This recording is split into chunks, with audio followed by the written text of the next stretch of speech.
Mirëmbrëma shikues të nderuar, nisim edhe sonte këtë ditë e debatit këtu në TV1. Një marrëveshje për një aleancë ushtarake mes Kosovës, Shqipërisë dhe Kroacisë duket se ka trazuar Beogradin. Presidenti Serb Aleksandar Vučić dhe ministri i mbrojtjes Gashi që kanë quajtur provokim këtë pajtim për, po themi, një koalicion ushtarak mes të tri shteteve. Madje kanë thënë që do të kërkojnë llogari nga Shqipëria dhe Kroacia. Presidenti serb madje u ankua dhe tek shefi i NATO-s për këtë çështje, zoti Mark Rutte. Ndërkohë përgjigjet nga shtetet nënshuese të kësaj marrëveshje kanë thënë se kjo nuk ka të bëjë fare me ndonjë kërcënim, është thjesht një mesazh paqeje. Kjo do të jetë tema, njëra ndër temat e sotme, por do të flasim edhe për qëndrimin e prerë që dha Vjosa Osmani, se asociacioni ose drafti i propozuar nga Bashkimi Evropian për asociacionin e komunave me shumicë serbe nuk është konform kushtetutës. Për këtë çështje do të flasim sonte në studio me zotin Nuredin Ibishi nga Liga Demokratike e Kosovës, gjithashtu ekspert i sigurisë. Zoti Ibishi, mirë se erdhët në studio. Blerrim Canaj, profesor i historisë politike, profesor, mirë se erdhët në studio. Selam Shkodra, analist. Shkodra, mirë se erdhët në studio.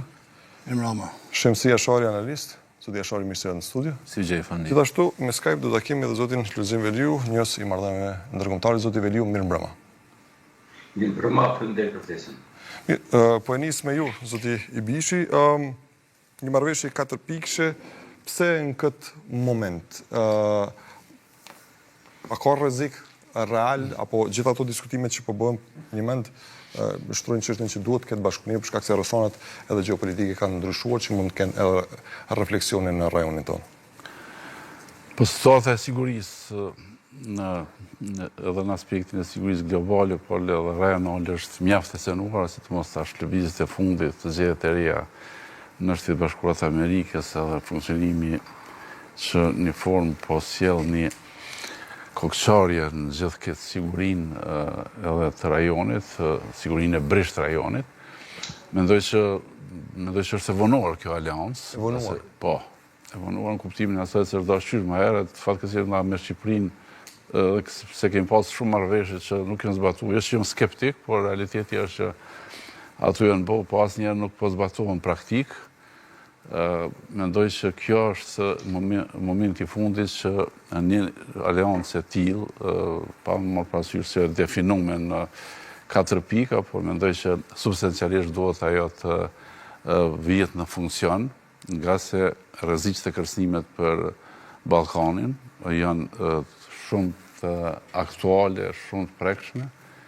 Situata në Bosnjë e Hercegovinë është para shpërthimit, këta kom pas qysh më herët edhe kom aluduar, mendoj që vështirë është në këtë situatë thuhet se a do e mira kësi koalicioni është nga se asnjë nga këto 3 shtetet, 2 anëtarët të aleancës veriatlantike të NATO-s, edhe ne që pretendojmë të hyjmë si Kosovë, nuk kam pretendime territoriale ndaj shteteve tjera. Kjo është një pozitive edhe kjo për Serbisë është prish çdo herë një reagim i tillë, ai më njëherë shkoi në Bruksel te sekretari i përgjithshëm i NATO-s, po e bën punë fare, mandej thirret në prishjen e marrëveshjes vitin 1996, marrëveshjes e për reduksimin e armatimit në rajonit atëherë si u quajt pas marrëveshjes së Daytonit, pra të vitit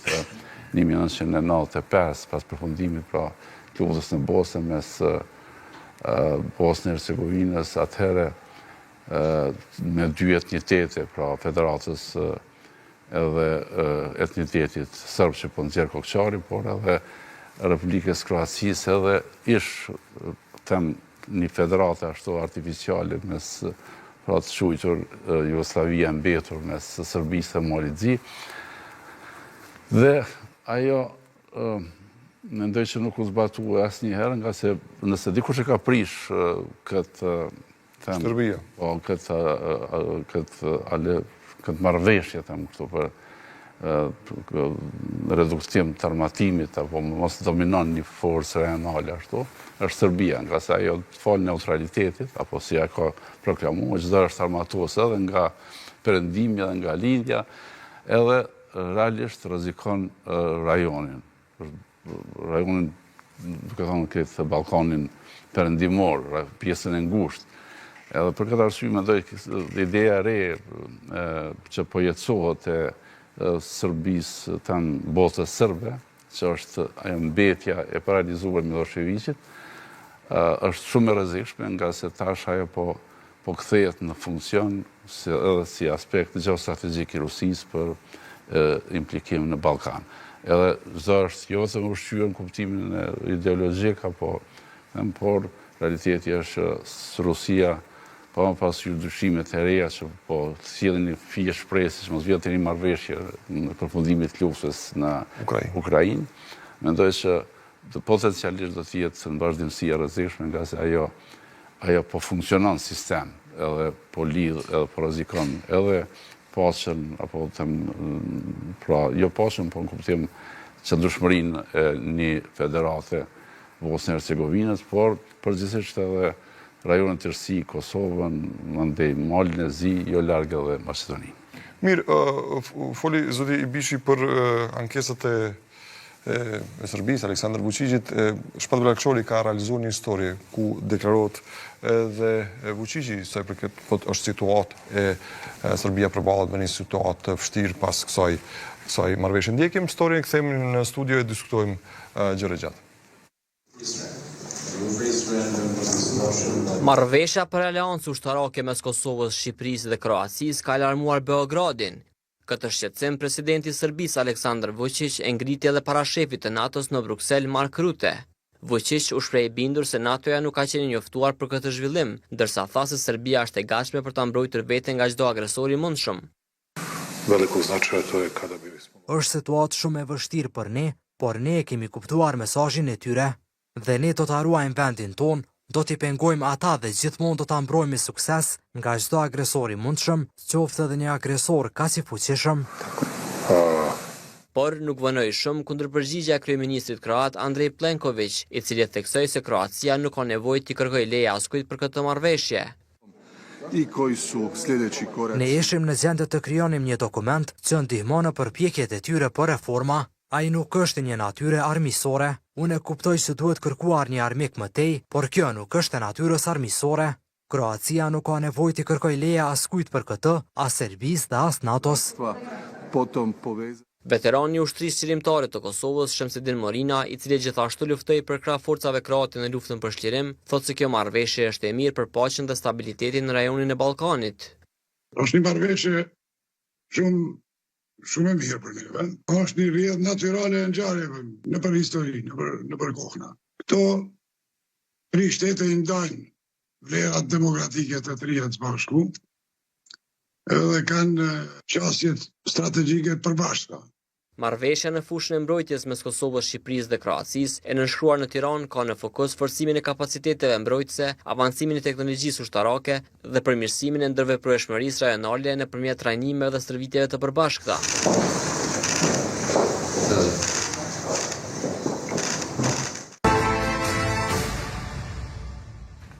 Mirë, kjo ishte historia e shpatit se përket gjitha ankesave që ka bërë Serbia në raport me këtë marrëveshje trepalshme mes Kosovës, Shqipërisë dhe Kroacisë. Zoti Veliu, pse është kaq e shqetësuar Serbia apo po i shkon për shtatit ta luajë rolin e viktimës siç di shpesh ta bëj?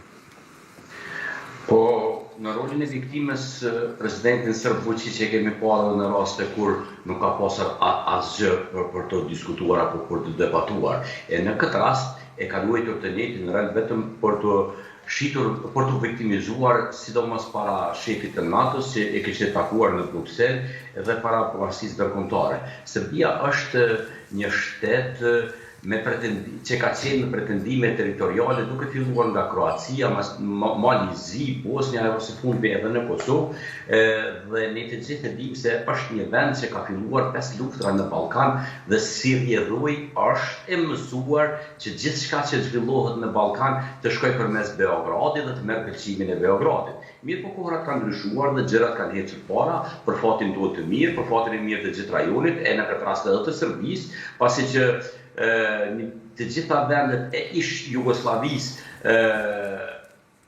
tani më kanë marrë rrugën e integrimeve. Kroacia dhe Slovenia janë anëtare të NATO-s së bashku me Maldezi, edhe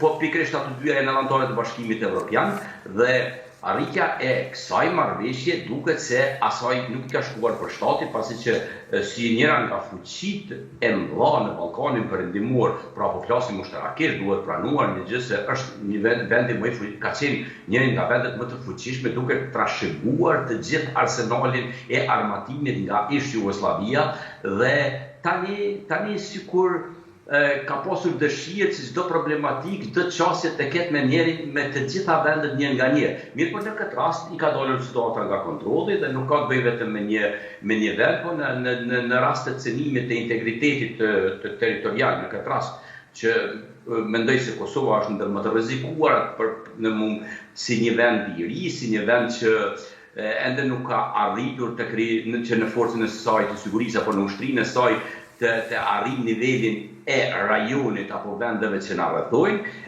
mirë po kjo aleancë atë tani më ja bën të pamundur që edhe në rast të largimit në ditë të NATO-s apo të Shtetit Bashkuara nga Kosova, një gjë të tillë të ketë shumë më të vështirë.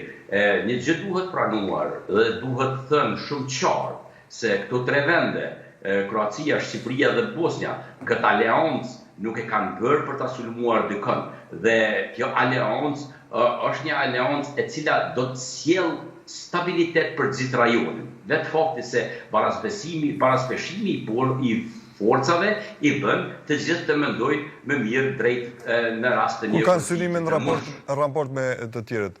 Profesor, jemi shtet i brisht në aspektin e sigurisë. Është thënë edhe gjithë të ditë, në fakt, edhe historiani Oliver Schmidt, i cili ishte para disa ditësh në TV-n në Infonat, i tha që Kosova është vendi më i rrezikuar në Evropë në aspektin e sigurisë. Megjithatë, ne sot jemi shtet, kemi institucione sigurisë dhe po arrim të bëjmë edhe aleanca të tilla, siç ishte kjo e para disa ditësh. Pra, pozicioni është pak më ndryshe sot dhe mbas edhe Serbia duhet ta trajtojë më ndryshe një mësimi në raport me Kosovën.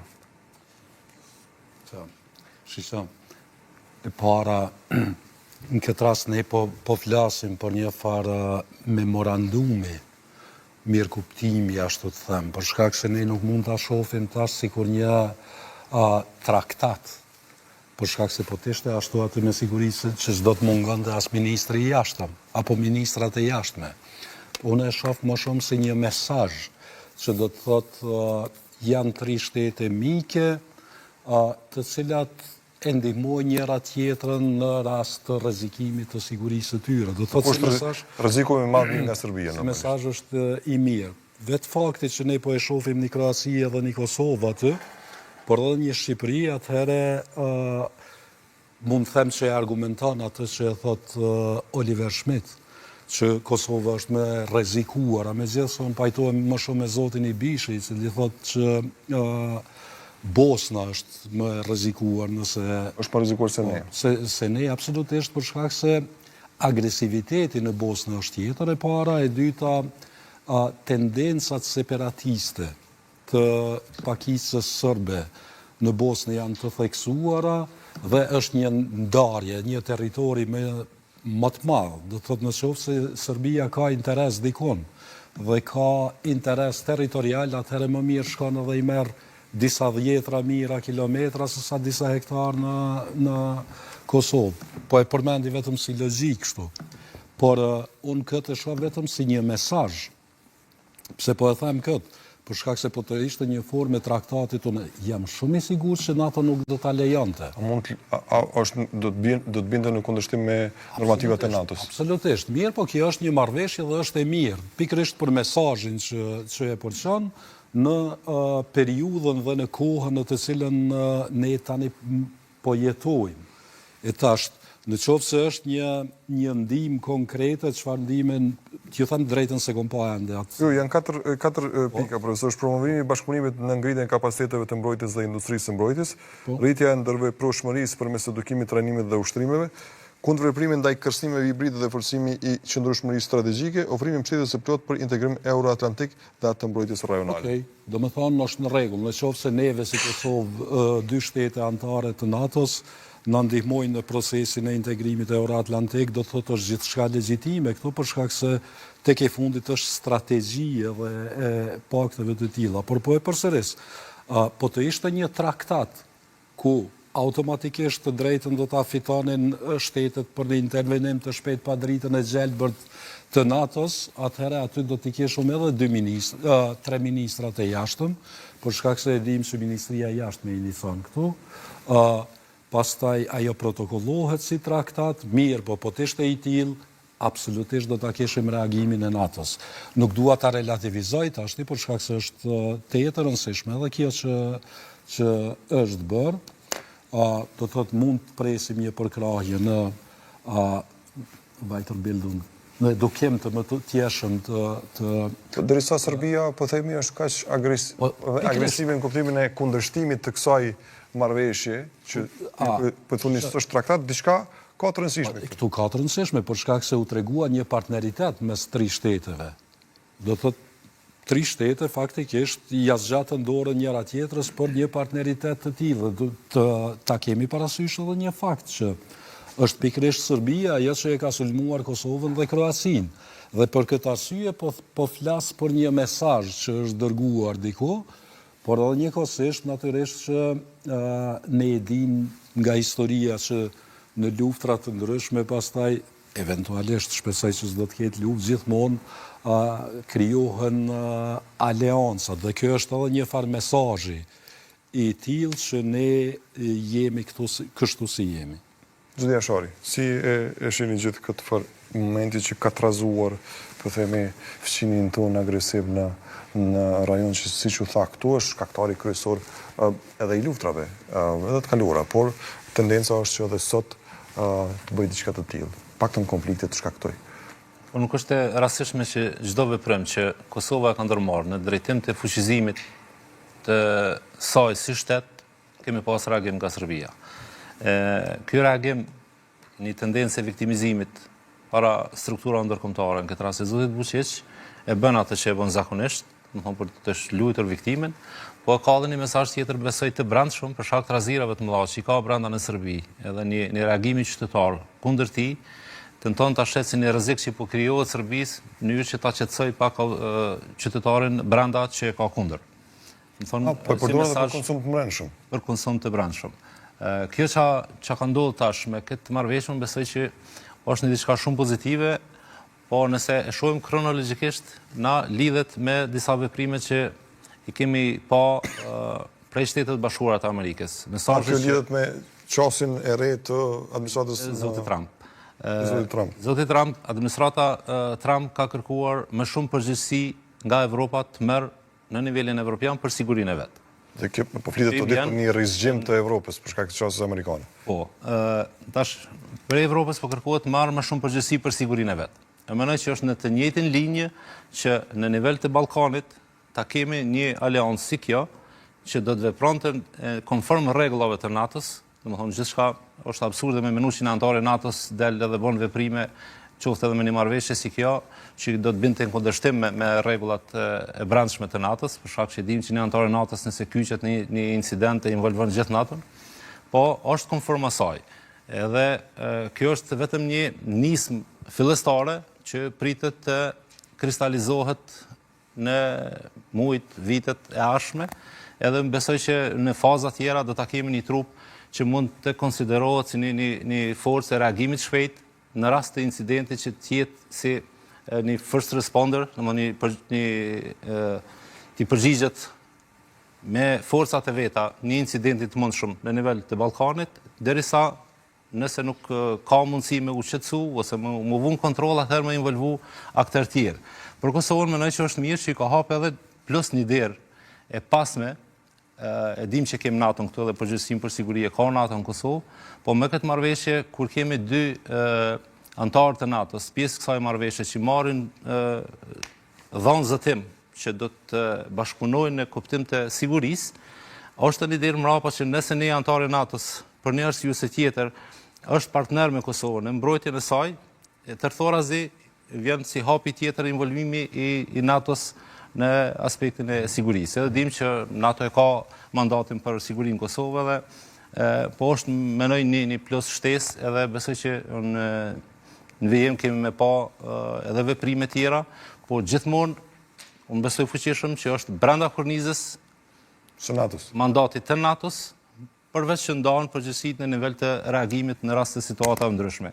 Është një mesazh i fuqishëm edhe për Serbinë që nëse ajo vazhdo me atë politikën destruktive dhe nxitjes të tensioneve, të incidenteve, nuk do të ketë më punë vetëm me një shtet siç është Kosova me ato kapacitetet limituar, po është një aleancë që është pak më e gjerë, pak më e fuqishme, edhe që do të matej pak më mirë para se me bëni veprim që do të cënonte sigurinë këtë pjesë. Shkodra, e përmendi çështjen e traktatit, profesori, e kujtoi presidenti Vjosa Osmani para disa vitesh, po ti përmend një traktat mbrojtje me Shqipërinë.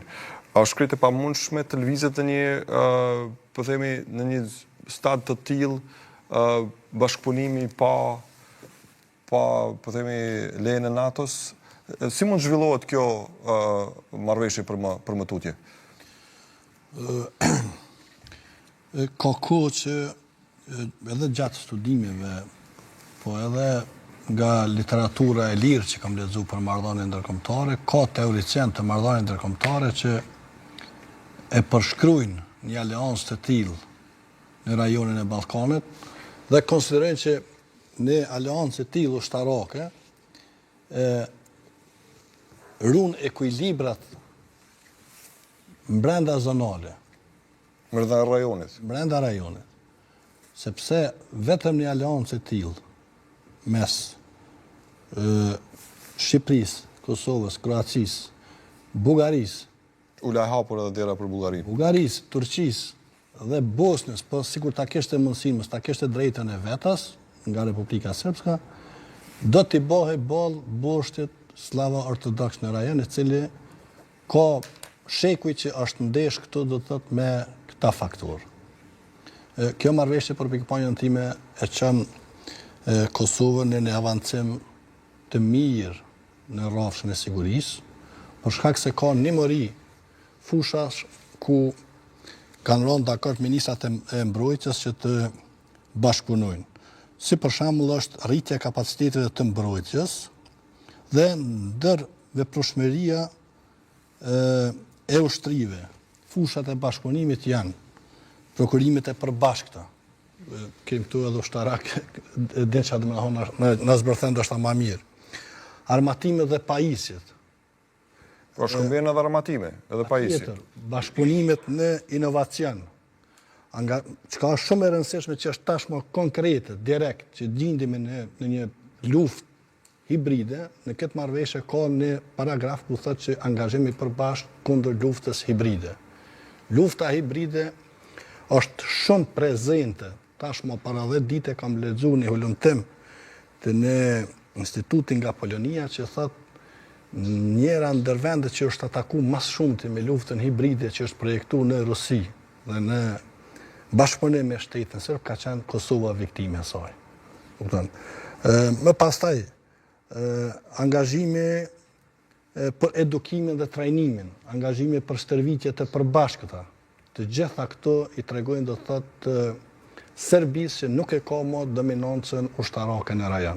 Dhe kjo ka bërë që me alarmue Beogradin zyrtar madje, siç tha edhe zoti Nureddin, ka marrë rrugë edhe deri në Selinën e NATO. Do të kërkojmë llogari megjithatë përgjigje e kryeministrit kroat ishte qartë. Ka pra pak kësaj marrëveshje që ka impakt, përveç impaktit rajonal, ka edhe impakt të nivelit ndërkombëtar. Cilat janë ato? Dihet fare mirë që Republika e Kroacisë, sponsor kryesor të themelimit saj, të lirisë saj, shtetësisë saj e ka Republikën Federale Gjermane. Në rast të një agresioni, ose nëse shkojnë gjërat mirë në rrafshin e sigurisë në rajon, me këtë marrëveshje implikohet direkt shteti gjerman. Po e tha edhe zotia Shori, nëse një vend i NATO-s dhe Kroacia dhe Shqipëria janë vendet NATO-s. E sigurisë ndërkombëtare siç është NATO, për shkak se kemi 2 vende, do të thotë që janë anëtarë me të drejtat të plotë të NATO-s. Mandej dihet fare mirë edhe një numër i madh i shteteve që janë shtetëse të mëdha të shtetit Kosovës, siç është Britania e Madhe. Implikon Republikën e Turqisë, që gjitha këto janë lojtarë të majnë në nivelin global në fushën e sigurisë. Po të kishte rrezik që të niste një luftë nga këtu. Jo, dhe çka bën këtu? Madhe. Kjo marrëveshje përveç që është ushtarake, është edhe politike. Madje ka edhe një mesazh të qartë që e thash në fillim. Boshti ortodoks, se në Ballkan ndeshën 3 civilizime. Ai ortodoks, ai kristian, do të thotë, që është pjesa tjetër, që janë katolik dhe evangelist, si dhe bota muslimane. Në këtë rast janë 2 në anën tonë dhe njëra mbetës, siç është, do të thotë, ky trekonshi i famshëm Moskva, Athinë, Beograd dhe me satelitet e tyre, që është boshti ortodoks. Apo jo, komandant? Përmend çështja u la hapun dera e Bullgarisë, por kemi edhe vende të tjera këtu në rajon që mbas të rrezikohen nga Serbia. Vetëm përfituesi më i madh është vendi ynë këtu. Kosova. Po. Malizi edhe Maqedonia, apo ndikime serbe janë më të mëdha në këto 2 vende, dhe kjo është arsye që mbase këta nuk janë pjesë e një marrëveshje të tilla. Mund të zgjerojë marrëveshja, pse nuk ka ndodhur. Po kjo për fol tash po duhesh më bëni një pasqyrë të asaj rajoni si duket sipas Global Firepower, ranglista në Ballkan, Turqia prinë e para, Greqia, Rumania, mandej Bullgaria, Serbia, Kroacia, Shqipëria, Slovenia, Maqedonia e Veriut, Bosna e Hercegovina, Kosova dhe Malizi. Nëse mirë këto 12 shtete kështu, atëherë tash kjo aleancë lidh mes Kroaci, Shqipërisë dhe Kosovës, por jo larg është përfol edhe Bullgaria si një aleat i mundshëm i këtij koalicioni, edhe realisht ka pretendime. Potencohet që ka lëvizje trupa bullgare sot në drejtim të Kosovës në misionin e NATO. Dhe s'është e rasti. Ishte interesant që ata, po themi, kishte pranë edhe të priftave që edhe i bekonin ushtarët bullgarë që do të dërgoheshin në Kosovë. Shqetësimi i Serbisë, mendoj që ka Serbia është tension brendshëm, po e shihni vetë me gjitha këto protestat që kanë marrë një masën gjithë popullore, nuk janë më tash vetëm studentë apo shtesa ndryshme qytetare apo të opozitës, po këto janë gjithë qytetare, po ata vetë deri sa dhe edhe topin e shpikën tash fundit, që po mbitet edhe topi fantom, që s'po mujnë as vetë me zbulu, thotë që pe marti ka zbrit, çfarë kanë ata. Sa Vučići kemi bler pajisje të ndryshme, por nuk i kemi përdorur. Edhe do krijojnë një shqetësim aty të protestuesit, por realiteti është që ata i shpikin disa sende, i shesin opinion dhe marrin këtë për masa mistike. Sido që tjetë mendoj që kjo formë e aleancave ka qëllim më të mirë defanziv apo mbrojtës. Kapaciteti e saj është shqetësojnë Serbin, nga se realiteti është se Kroacia ka industrinë jashtëzakonisht mirë zhvilluar, industrinë ushtarake, trashëguar edhe nga Jugoslavia, po tash shumë më të pajisur dhe të përsosur, mandej ka institutet edhe teknologjinë edhe për remontet e ndryshme, edhe të aeroplanëve, helikopterëve, edhe të mjetëve të blinduara, tanksave dhe sistemeve tjera të raketore.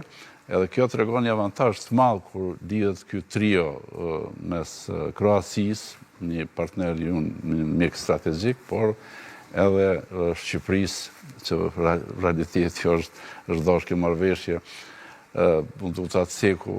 Se është vënur një marrëveshje tillë me Shqipërinë, po themi? Një deklarat të kryeministrit Rama, kur në ato situata, kur të sinuar situatën kosovëse, nëse dikur që sërmon Kosovën, atëherë e ka sulmuar Shqipërinë. Kjo është një deklarat jashtëzakonisht ngritje peshë dhe reagim edhe ndërkombëtar.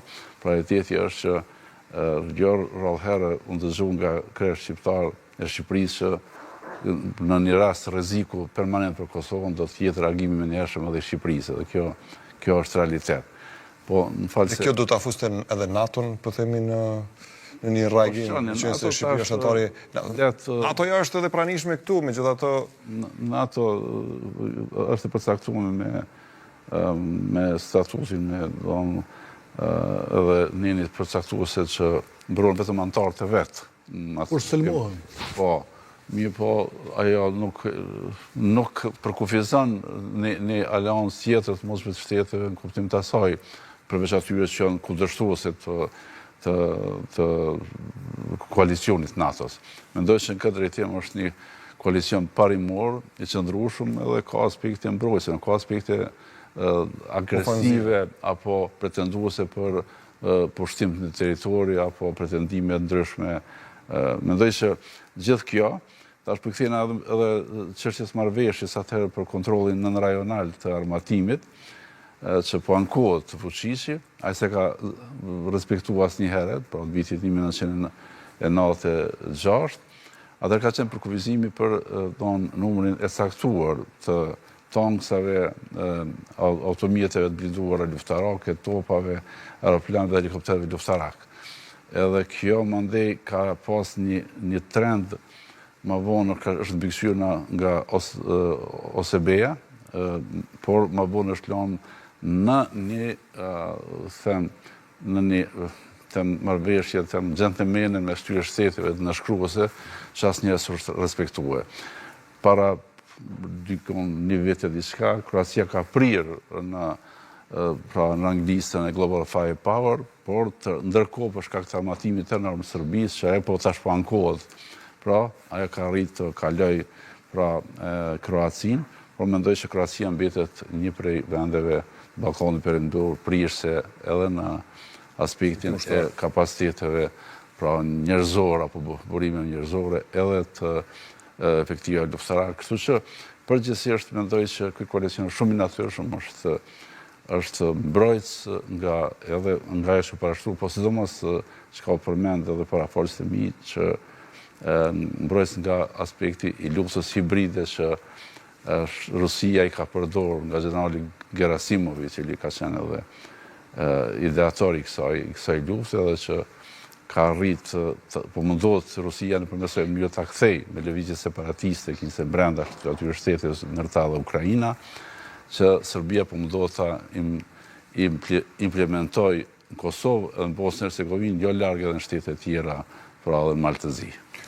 Zoti Veliu, u përmend këtu në studio, po themi qasja e re amerikane, ta quaj kontraktuale, jo blanko ndihmën edhe ushtarake. A ishe, po themi, si element kësaj marrëveshje edhe këtë qasje që është folë shumë edhe për tërheqje trupash nga Gjermania, dislokim diku tjetër, o diskutuar edhe për Kosovën, është thënë madje se ka edhe një plan italian që kjo, po themi, pas kësaj të ndodhë që të kenë trupa të tillë në Kosovë. Si e gjykoni? A vjen kjo edhe nga qasja amerikane? Unë mendoj se qasja amerikane e gjithë kjo iniciativë, po i gjithë kjo marrëveshje nuk vjen nga kjo qasja amerikane, pasi që kjo është diçka e freskët, diçka që po flitet vetëm në 2 muaj të fundit, ndërsa sa i përket marrëveshjes trilaterale në mes të Kosovës, Kroacisë dhe Shqipërisë, është një marrëveshje që është një diskutim një kohë të gjatë dhe ne në qoftë se tërhiqemi mbrapa dhe shikojmë retrospektiv, shihen shumë takime që kanë qenë në mes të 2 ministrive të mbrojtjes së Kosovës dhe Shqipërisë. Kemi pasur vizita të tyre, të shumta që kanë ardhur me pretekst për vizita në një kazemë ushtarake apo një tjetër, e nuk kemi pasur deklarata të tilla. Nuk është që është bërë diçka brenda NATO-s, ndërsa sa i përket kontekstit amerikanëve në Evropë, e sidomos në Gjermani, ata tani më janë të vendosur për tërheqjen e shumë trupave të të Shtetet të Bashkuara të Amerikës nga Evropa. Kjo administratë është e interesuar në çdo mënyrë të bëjë kursime sa më shumë që është e mundshme. Bile kemi pasur deklarata edhe nga presidenti Trump edhe për largimin e tij nga NATO-ja. Po unë mendoj që gjithë ky presion është i Shtetet të Bashkuara kundrejt shteteve evropiane është që në një farë mënyre Evropa të zgjohet dhe të marrë në dorë mbrojtjen e vetë, pasi të gjithë jemi dëshmitar dhe e dim se kontributi evropianëve në NATO ka qenë shumë i vogël, në shumë raste nuk është arritur as 2% i kërkuar në NATO, ndërsa tani, pas gjithë këtyre deklaratave dhe veprimeve të administratës Trump, kemi edhe reagimet e para, po flas këtu nga Gjermania, ku qeveria gjermane e Scholzit në bashkëpunim me kryeministrin në ardhje, zotin Merz, kanë arritur një marrëveshje dhe kanë vendosur që të bëjnë ndryshimin e ligjit në parlamentin e vjetër, pasi e kanë frikën se në parlamentin e ri do t'ju mungojnë numrat për arritjen e ndryshimit të ligjit dhe këtu flitet për një borxh shumë të madh të Gjermanisë që do të investojë në ushtri dhe në mbrojtje dhe në infrastrukturë, bëhet fjalë pra për një shumë prej 400 miliard dollar. Për 400 miliard euro, më falni, se kemi mësuar gjithmonë duke biseduar për Amerikën në dollar, po është fjala për 400 miliard euro. Pastaj kemi pasur sot një takim të vendeve të Evropës, ku është diskutuar një investim i përbashkët i të gjitha vendeve, flitet për një shifër prej 800 miliardë të reja pra për investime në mbrojtjen e vendeve të Bashkimit Evropian. Pra si shihet dhe kemi reaksionet e menjëhershme kundrejt deklaratave dhe veprimeve të presidentit amerikan Trump.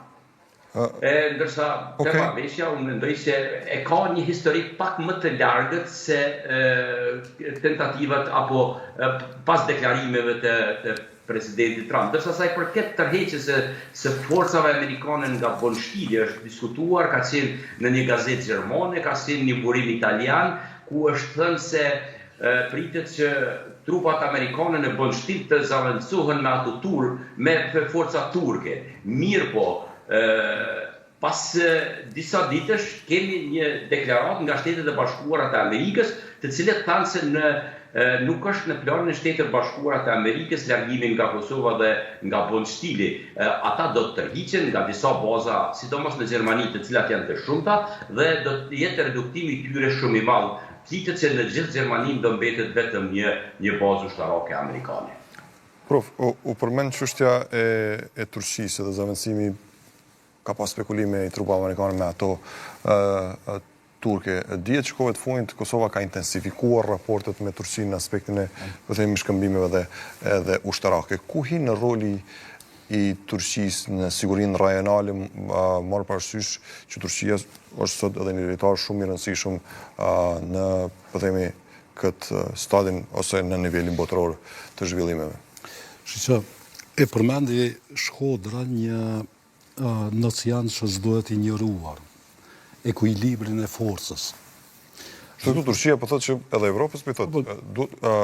Tash du të dalë atë. Bënën pjesë të tëndën dhe do ta... Po mendoj që pikrisht edhe kjo ka të bëjë me atë. Në qoftë se nisemi nga fakti. Për shkak se kjo çështja e ekuilibrit forcave ka filluar që në vitin 1815. Do të prej luftrave të Napoleonit deri në 1914 në sistemi i famshëm i Vjenës, gjithmonë krijohen për të ruajtur balanca, do thotë për është një farë mekanizmi që ndihmon ruajtjen e stabilitetit.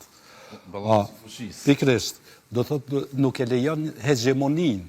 Në këtë rast, në qoftë se ne e mendojmë Serbinë si një forcë kogja serioze në Ballkan, që bleti aeroplan prej Francës për krahja e saj prej Rusisë, do të thotë kë është një farë mesazhi i kësaj treshës tonë të një ekuilibri të forcave këto. Tashti natyrisht se çdo aleancë pastaj, duke pas parasysh tani edhe këtë farë katrahurën geopolitike kohëve të fundit, edhe po e shofim tani krijimin e një rendi të ri botëror, për shkak se ne tani më nuk i kemi dy superfuqi. E kemi pas një kohë të caktuar me Shtetet e Bashkuara të Amerikës dhe Kinën. Sot i kemi Shtetet e Bashkuara të Amerikës, Kinën, Bashkimin Evropian si till, India besa, 5 apo 6 janë. Që ta s'pëm... Evropianëve së për neve në Balkan, se për tjetë. Po si do që tjetë, ajo logaritë si superfuqi. Është superfuqi. Po, ekonomike, alo, po ushtarake. Vetëm ekonomike, po edhe ushtarake. Përderisa po flasëm për koka atomike në Francë, atëhere e kemi edhe ushtarake. Dhe natyrisht pastaj që krijohen ato balansat. Edhe Turqinë e shoh në këtë kontekst. Do të thotë, historikisht e ka pas një ndikim në Ballkan dhe mund të jetë apo të mbetet ajo farë kupolla e këtij ekuilibri, po gjithmonë duhet pasur parasysh deri ku shkon ajo dakordanca e Shteteve të Bashkuara të Amerikës, për shkak se jam i sigurt se Shtetet e Bashkuara të Amerikës nuk duan ta humbin ndikimin e këtyre e vet, as në Ballkan, por as edhe dikun tjetër. Serbia në këtë rast... Flitet shumë për një politikë izolacioniste të administratës së re, edhe në aspektin e sigurisë. Nuk e di, unë ma shumë po e shoh si një përpjekje të administratës së re që ta shtrijë ndikimin apo të i detyroj disa forca të pa dëgjueshme që ta vazhdohet aleanca me përpjekje të njëjtë sikur Shtetet e Bashkuara të Amerikës, e cilat do t'i garanton pastaj aleancat edhe më tutje dhe në shtrirjen e ndikimit të përbashkët. Dallimi është që natyrisht Shtetet e Bashkuara të Amerikës, me qenë se edhe i kanë qenë gjithmonë investorët më të mëdhenj në NATO, dëshiron që t'i tregoj Shteteve të Evropës që une jam forcë në Evropë. Nuk jam vetëm forse për bashkët evropiane, po në qoftë se jo më varet një gjithmonë prej neve, atëherë unë jam forcë aty. Në qoftë se nuk e akseptani, unë i tërhiqi trupat dhe vetë kjo nervozizmi evropian, kur Amerikanë flasin për tërheqjen e trupave nga disa shtete, faktikisht e argumenton atë qëllimin e Donald Trump që Amerika është forcë në Evropë. Por shkak se unë nuk e besoj që Shtetet evropiane, përkundër krenarisë së tyre, e akceptojnë dhe e përbin lehtë një farë tërheqje ashtu të Shteteve të Bashkuara të Amerikës. Për shkak se s'mund t'i përballojnë vetë forcave tjera. E harrova Kinën, pa e përmend për shembull. Kina është jashtëzakonisht ngarë dhe tani, kur e shohim për shembull një politikë të tillë të Donald Trump me Rusinë, në sytë e mi është një përpjekje për ta dobësu Kinën. Në qoftë se Rusia tërheq nga vetja, atëherë dobësohet Kina. Për shkak se për Shtetet e Bashkuara të Amerikës, ma e rëndë sot është një Kinë sesa një Rusi, se Kina e ka dhe forcën ekonomike për dallim prej Rusisë. Do thotë automatikisht bëhet një problem. E kemi këtë organizatën multilaterale, Brexit, që është goxha një problem. Dhe me dobësim të Kinës, automatikisht dobësohet edhe Brexiti. Dobësohet edhe Brexiti? Po natyrisht, për shkak se Kina aty e ka investimin ndër më të mëdha, natyrisht. Edhe Rusia, po përmes gasit. Por përfitimin dhe investimin më të madhin e ka Kina momentalisht. E kemi Kinën pastaj që në fakt gjithçka që ne përdorim sot, kam përshtypjen vjen prej Kinës. Edhe është një farë përpjekje disi që kjo të ndalet. A do të arrijë apo jo? Presim të shohim, për shkak se çdo betejë e tillë shkon me një farë rreziko, posaçërisht kur e kemi një Donald Trump që në sytë e tonë krijohet përshtypja që ky person nuk ka plan. S'paku që ajo, dhe që e kam përshtypjen që njerëzit i friksohen më shumë faktit që ai duket që nuk e ka një plan, sesa që i merr ato veprime. Por veprimet e tilla për të shkuar në botën mbase ky është plani. Ka qenë qëllimi i tij për me tregu që apo ta them matrosh, unë jam baba këtu. Tradicional. Unë jam baba këtu, ai do të më thonë, edhe jo evropian pa mua s'keni gjallë. Kjo është edhe mesazhi që po e jep. Në kuadër të kësaj, natyrisht që ai dëshiron edhe të përfiton diçka se don të lënë diçka mas veti, se i ka edhe 4 vjet. Pra po e përsëris. A e arrin kët apo jo? Pritet ta shohim, por apo përpiqet që të bëj diçka, dhe apo përpiqet që t'ja lë një mesazh, sidomos Bashkimit Evropian si u bë që sjellja e Donald Trump pastaj çoi në atë që shtetet e Bashkimit Evropian Shtetet e Bashkimit Evropian të afrohen dhe të flasin për ngritje të buxhetit, për mbrojtje. Pse ma herët s'folshin? Kishim probleme më rrit 2%. Po pikërisht. Pikërisht. Çka po i bjen kjo? Jo po i bjen që detyrimisht shtetet. Pase Biden kishte plan, por ai plani Biden nuk është që përfundoi luftën në Ukrainë, europianët. Por ata po them. Ishim të fjetur në aspektin e sigurisë. Biden është deri më tash në një politikani më jo konvencional dhe më i paparashikuar. Trump. Më falni, Trump.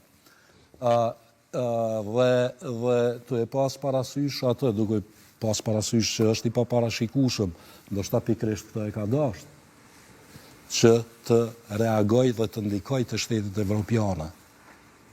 Dhe them drejtën, këta 3 muajt e parë e kam përshtypjen që e ka arrit.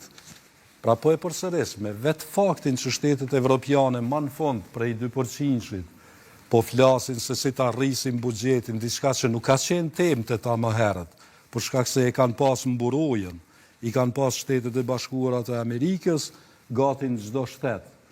Gjermani, Poloni, Kosovë. Veç për ta bëni pyetje se ishte shumë i gjatë në teza. Apo e shete se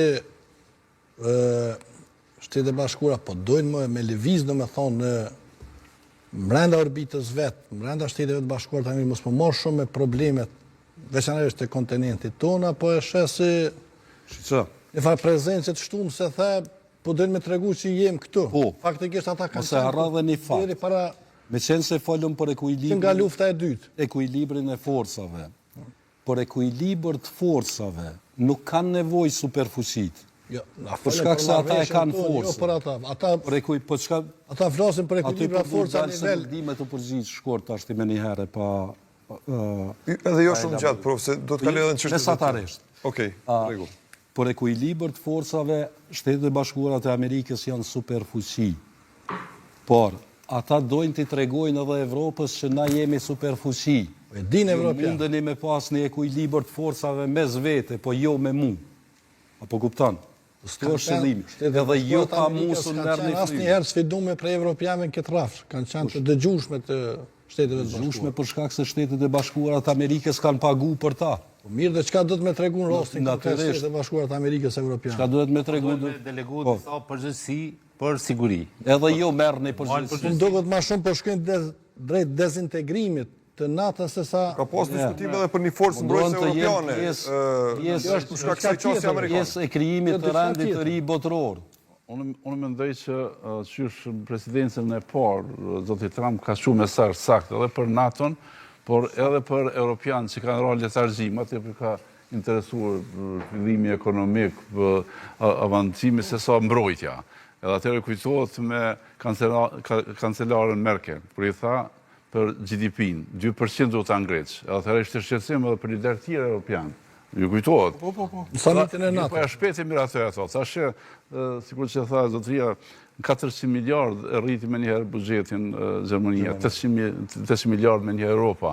Nga se Europa mësua çdo herë ta ketë mburoj Amerikën. Ai përfundimisht do të kuptuar se çështja Europa zgjodhet nga letargjia, do ta ketë një sistem më të integruar të mbrojtjes, normal duke pas parasysh që edhe NATO-n si aleancë përbashkët të investojnë gjithë, e jo vetëm Amerika. Për këtë arsye e kemi pa, Polonia për shkak të rrezikut rus mbas Ukrainës e ka rrit 5% dhe për te asaj dhe shumë vende tjera, nga se më mirë të investosh në mbrojtje se sa të mirë me pasojat luftës. Për këtë arsye mendoj që krejt kjo është parlemimi i hershëm i mandatit parë, zoti Trump, edhe për NATO-n, edhe për Europën, vendet europiane, që të investojnë në mbrojtje. Nuk është vetëm kjo çështje e momentit 3, them kështu, apo rendi 3, çfarë po parlem rrot. Mendoj që këtë drejtim Europa duhet të zgjohet nga letargjia. Nuk mundet me 20-25.000 trupa, thot se është një fuqi... Me atë ushtrit profesionale. Po, për këtë arsye, mendoj që unë prapë jam i mendimit që NATO do të ekzistoj, do të fuqizohet e ma shumë, edhe investimet do të jenë ato çfarë edhe po ndodh në realitet. Mirë, zotë lejohet se do të kaloj të një çështje tjetër, shka ka edhe të kohës. Shkodra, nëse do ta përfundosh. Dhe tha diçka që është sakt 1.000.000%. Evropian me të vërtet kanë qenë atë gjumin e thellë, edhe vetëm lufta Ukrainës. Dëgjova replikën që kishte presidenti Macron me presidentin Trump në zyrën ovale, ku i tha 60% të ndihmave kanë dhënë evropianët. Imagjinoj vetëm të kishin investuar me kohë ato në industrinë ushtarake. S'do të ishin përballë sot me një katrahur. Ukrainës në fillim të luftës, a ju kujtohet? Do shlema. Do më radha tash kishin... Do me thonë, këtyne endes javë ka marrë menja që atje o për u luftu. Ta menojshin që hajgare është atje. Jo me nëzit me fjale, ka nëzit begi shumë. Po, tjetër.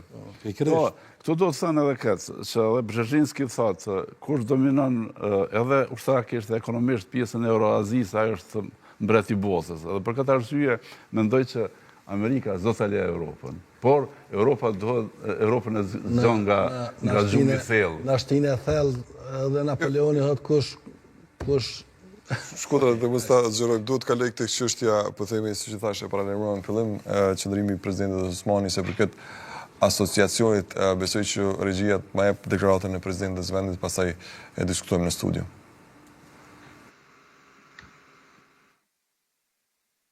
Personalisht besoj se nuk janë në përputhje me Kushtetutën e Republikës së Kosovës, nuk janë në përputhje as me vlerat dhe normat e Bashkimit Evropian dhe standardet e Këshillit të Evropës pastaj, dhe po ashtu nuk janë në përputhje me vendimin e gjykatës kushtetuese të vitit 2015.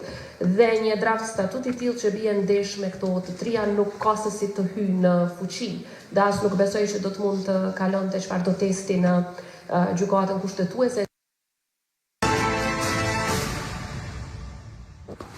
Zoti Veliu, një qëndrim kur më i prejer i presidentes Osmani që drafti i statutit të asociacionit komunave me shumicë serbe i propozuar nga Bashkimi Evropian nuk është në përputhje me Kushtetutën e Republikës Kosovës.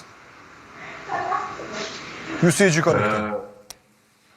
Po, me thënë të drejtën kemi pasur diskutime të gjata rreth draft statutit për asociacionin e komunave me shumicë serbe në Kosovë, dhe unë mendoj që bashkësia ndërkombëtare, ndërmjetësuesit evropian, por edhe faktori ndërkombëtar amerikan, i kanë dhënë kohë të mjaftueshme qeverisë së Kosovës për të arritur dhe krijuar një draft statut që do të ishte në përputhshmëri të plotë me Kushtetutën e Kosovës. Pastaj gjithçka që nuk është në pajtim me Kushtetutën e Kosovës është gjykata kushtetuese ajo që e rikthen dhe e bën të pa vlerë, dhe ne të gjithë jemi dëshmitar të asaj se pikërisht është ky draft statut i cili ja pamundsoi Kosovës të jetë antare e Këshillit të Evropës. Dhe unë asnjëherë nuk kam arritur ta kuptoj se pse nuk është dërguar ky draft në gjykatën kushtetuese, nëse edhe ai draft nuk do të ishte në pajtueshmëri me Kushtetutën e Kosovës dhe të kthehej mbrapa. Unë mendoj se duke pasur për bazë marrëveshjen e vitit 2013, marrëveshjen e vitit e mëhershme që i kanë bërë ish kryeministrat Isa Mustafa dhe Hashim Thaçi, por në fakt edhe pajtueshmërinë e kësaj qeverie dhe të kryeministrit Kurti, sidomos me draftin për arritjen e normalizimit të marrëdhënieve, është dashur që të punohet më shumë dhe ka qenë shumë e lehtë që ish statuti i dërguar apo draft statuti i dërguar kohë më parë në gjykatën kushtetuese që është kthyer nga gjykata kushtetuese por nuk është refuzuar si draft.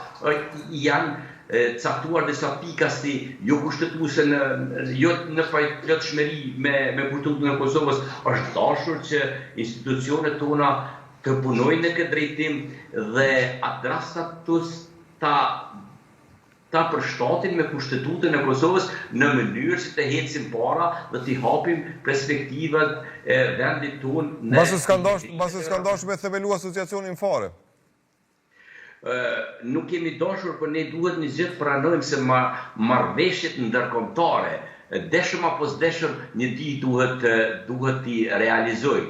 Dhe për këtë arsye ka qenë kohë shumë e gjatë për të bërë një draft status që do të ishte në pajtueshmëri, se edhe pse ka kaluar e gjithë kjo kohë, edhe pse unë mendoj se vetëm na ka kemi ngjecur mbrapa me këtë proces, se nuk do të kemi asnjë formë tjetër që do të arrijë marrëveshje dhe nuk do të ketë çare cila qeveri që do vijë nesër pa e realizuar këtë draft. Por ja, Albin Kurti 4 vjet nuk e realizoi. A mendoj që në fund aja ka pranuar me marrëveshjen e Ohrit dhe Brukselit dhe Ohrit, fakt, asociacionin e komunave me shumicë serbe. Ka shumë interpretime, ka pranuar se ka pranuar është një autonomi më e gjerë për veriun e të tilla. Është shumë të vërtetë se me marrëveshjen e Brukselit dhe me aneksin e Ohrit është pranuar marrëveshja për normalizimin e marrëdhënieve në mes të dy vendeve, dhe pjesë e kësaj marrëveshje është edhe draft statuti, është edhe statuti për asociacionin e komunave me shumicë serbe. Por për të shtuar këtu edhe një gjë që e bën më të dëmshëm ajo që është pranuar në këtë qeverisje, është fakti se pjesë e këtij statuti i është shtuar edhe arbitrazhi, çka do të thotë që asociacioni që do të krijohet nesër pas nesër sipas kësaj marrëveshje të arritur në Ohër dhe pastaj edhe me aneksin të arritur në Bruksel e pastaj edhe me aneksin e Ohrit, do të ketë shtesë edhe arbitrazhin që do t'ja mundësoj pakicës serbe apo asociacionit serb çdo vendim të qeverisë së Kosovës ta prolongoj drejt Strasburgut për të vendosur apo për të parë pajtueshmërinë dhe mohimin e të drejtave apo interesave të pakicës. Mirë, zoti Velisi, do të rikthejmë sërish tek ju. Zoti Ashori, në fakt presidenti Osmani i ka pas dilemat e veta që në fillim me draftin. Por kujtoj deklarimet edhe të kryekumvendarit, zotit Konjufta, i cili pati thënë që kjo është në frymën e kushtetutës, sa po shihet në aq pak sa e kam lexuar pati thënë ai. Edhe kryeministri në fillim ishte, pastaj në fund të quajti një non-paper, duke pasur parasysh që ai marrëveshjet nuk janë nënshkruar, siç ka insistuar gjithnjë më shumë kryeministri Kurti, që nënshkruhet marrëveshjet në blok edhe mund ta pranojmë. Këtu ka shumë kontradikta. Më thonë me përdorsin humor. Kontradiktat mbase kanë qenë për ta prolonguar situatën, për të mos e realizuar atë për cilin në opozit ishte bërë betejë e madhe. Problemi i dëvomit politik për interes partijak me diçka që mund ta dëmtoj shtetin është pak të lashë. Në thotë, obligimet ndërkombëtare nuk mujna me mja largu sa herë të kem qef na pe i barre një shtetit tonë që kem pas marrëveshje që na kanë përcjell vazhdimisht edhe vazhdimisht e kemi veç që mi shku të i rëndu. E njëjta ndodh me marrëveshjen e Ohrit. Po gjatë fushatës, për me relaksu pak, ka qenë një votues i njërit prej politikanëve që i drejtohet te Allah hile ku e ka deri sot. Njërit prej politikanëve. E të njëjtën pyetje çdo dashnë e bë Vjosa Osmanit, ku e ka deri sot. Më thon kur po reagon për një marrëveshje e cila është pranuar prarim prej kryeministit Kurti, e cila është shtu si obligim ndërkombëtar edhe pa nënshkrim. E dim që të marrëveshja ndërkombëtare nuk është shumë domosdoshmëri me nënshkru. I ka vendosur një barë Kosovës. Si garancë për zbatim, e ka thënë gjithmonë kryeministri Kurti. Cilën do për i politikanëve ndërmjetësues, të përfshi edhe për Shtetet Bashkuara të Amerikës. Alatëve tanë e kanë marrë si obligim të marrë të Kosovës në marrëveshjen e Ohrit, që i bjen herët avon duhet me u zbatu. Problemi tash këtu me kësi deklarata që din me konë populiste, po në fakt nuk zgjedhin problem, por na përcjell vazhdimisht. Nuk mjafton me thonë që është një marrëveshje që ka elemente kundër kushtetuese, edhe nuk kërkohet me uqu në gjykatën kushtetuese me u vërtetua ai gjë. Vjosa Osmani është juriste. Do thotë nëse thu që është kundër kushtetuese, atëherë cilë është veprimi jo si president kur pëshë një qeveri e cila po merr obligime që dëmtojnë shtetin. Do thotë nuk ka pas asnjë veprim të saj përveç një deklarate që kam disa. Vjosa Osmani politikane, presidente apo është juriste? Ta diskutojmë edhe këtë fakt kompleksitetit të. Na ka qenë shkeli kushtetuese edhe kur e ka shkarku Dakën. Thotë veprimet e saj kanë qenë vazhdimisht në vijë me zotin Kurti. Deklarata se ky draft nuk është krejt në pajtim me kushtetutën, kanë ardhur masi kanë prish raportet me ministrin e jashtëm tash në aleatet që vijnë për një subjektit guzar, kur e kanë themelu, edhe atëherë vjen edhe reagim shihet më shumë si reagim i natësh për shkak të raporteve të tyre personale se sa që është bërë një reagim për me kërku një qartësi rreth obligimeve që shteti i Kosovës i merr e që mund të jenë të dëmshme në zbatimin e saj. Do thotë e njëjta asnjë veprim nuk e ka bë që me shty përpara, me bu tem këtë punë para se mu marr ky obligim në ohër nga kryeministri Kurti. Kërkesë e qartë ka qenë për gjithë aleatëve që ky draft të dërgohet në kushtetuese. Është gjykata kushtetuese që vlerëson a ka përputhshmëri me kushtetutën ajo dhe nëse ka, nuk është kërkuar për aleatëve që me pranu diçka që e cënon rendin kushtetues të Kosovës, diçka që mënoj që ka qenë pozitive. Po veprimet për qëllime elektorale të brendshme kanë bërë që ne të kemi pezull edhe këtë marrëveshje, e patëm një proces zgjedhor. Vetëm se asnjëra nga partitë përveç aleancës nuk është që është marrë shumë me draftin e asociacionit. Për të qenë korrekt. Kanë pas një konsenzus të përbashkët, gjithëve i ka konvenu në fushat mos me fol për temat të marrë. Është temë ndjeshme. Kanë qenë zgjedhjet edhe asnjëherë nuk është folë cili do të jetë raporti marrëveshjeve me Serbinë. Domthonë, atje kemi probleme na, nuk e kemi shumë shumë probleme të brendshme, po të gjitha janë të i kalueshme në raport me problemet që i kemi. E në fushat nuk u trajtu fare. Domthonë, cili është qëndrimi i Kosovës, cili është qëndrimi një subjekti politik që pretendon me marrë pozitën e kryeministrit, si do ta trajtojë këtë problem. Më thonë, qytetarit duhet me e ditë se a kemi me implementu këtë marrëveshje jo. Nëse jo, qysh? Është edhe një pyetje për presidenten, qysh ki me nalë këtë marrëveshje? Kur ki kërkes... Është draft statuti. Marrëveshja... është njëna pikave që se marrëveshje. Draft statuti është paraqit pas marrëveshjes. Dhe nuk është e domosdoshme, po... Zonja Osmani... marrëveshjen e orët... Zonja Osmani nuk ka qenë e qartë, siç nuk ka qenë e qartë krejt skena politike për këtë draft statut. Askush nuk ka thonë një shprehimore që ka thonë 2-3 ditë e fundit. Pritet e opozitës me pasë ndrim qartë, as përgjithësi direkte. Dëgjom, as pozita nuk ka qenë e qartë. Qeveria në vazhdimsi e ka anashkalu këtë pyetje. Ka pas pyetje që janë ngrit prej gazetarëve, prej njerëzve që mirën me jetën publike.